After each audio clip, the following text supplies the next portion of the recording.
చూసిరు కదా ఆలేరు ప్రజలారా, ఎంత అద్భుతమైన ఇంజనీర్లు తయారయ్యారో మన ఆలేరులో. అండర్ పాస్ నిర్మాణంలో డ్రైనేజీ నిర్మించాలి. ఎన్ని వంకలు తిరిగి ఎట్లా పోతుంది చూసి ఎంతమంత మేధావులు తయారయ్యారంటే వీళ్ళకి సూచన ఇచ్చే ప్రభుత్వ అధికారులు కావచ్చు, ప్రజాప్రతినిధులు కావచ్చు, ఎవరైనా చూడండి రోడ్ ఎటుపోయింది, అసలు రోడ్ ఏడ ఉంది. అవసరం లేని కాడనేమో రోడ్డు వెడల్పు ఉంది, అవసరం ఉన్న కాడ అండర్ పాస్ మధ్యలో వచ్చి రోడ్డు వెడల్పు చేయాల్సింది పోయి తగ్గించుకుంటా మోరిని 4 వైపులో తిప్పుకుంటా.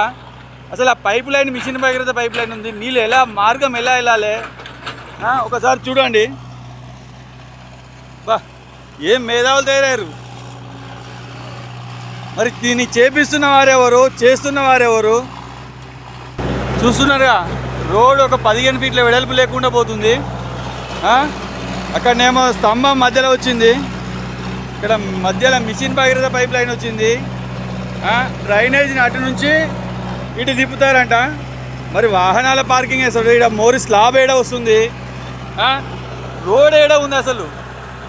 దీని బదులు ఏదో పిల్లర్లు వేసి ఆకాశ అరణ్యం కట్టినట్టు అక్కడ ఏదో వాగు దగ్గర దింపితే అయిపోతుంది. అటు బైపాస్ పోయింది, ఇక్కడ ఫ్లైఓవర్ వేస్తే కూడా ఆలేరులో వ్యాపారాలు నడుస్తాయి లేకపోతే లేదు. సచ్చివాడు సస్తాడు, బతాడు.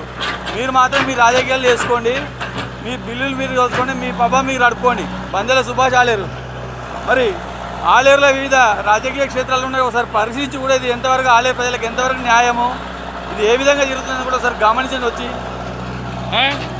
దాదాపు 8 ఏళ్ళు కావస్తుంది.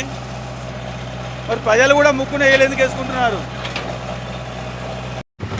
అసలు ఏంది ఇది అండర్ పాస్ నిర్మాణం ఎలా అవుతుంది నాకు ఏం అసలు అర్థమవుతలేదు.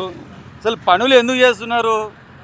ఊదు కాలొద్దు, పీరు లేవద్దు అన్నట్టు, కట్టె ఇరగొద్దు, పాము సావద్దు అన్నట్టు, వెడల్పు కావద్దు, ఇల్లు తొలగించొద్దు, డబ్బులు ఇవ్వద్దు, అండర్ పాస్ కావాలి, నేను చేసినాం అంటే చెప్పుకోవాలన్నా, లేకపోతే ఎవరి ఘనతని చెప్పుకోవాలన్నా. అసలు ఎందుకు చేస్తున్నారు? భవిష్యత్తులో ప్రమాదాలు జరిగాయా? రోడ్డు వెడల్పు కావాల్సిన అవసరం ఉందా లేదా? అసలు మధ్యలో అండర్ పాస్ వచ్చింది, మరి రోడ్డు ఇరువైపులా వెడల్పు ఉండాలన్నా వద్దా? కనీసం ఇంగిత జ్ఞానం ఇంజనీర్లకు ఉండాలన్నా వద్దా?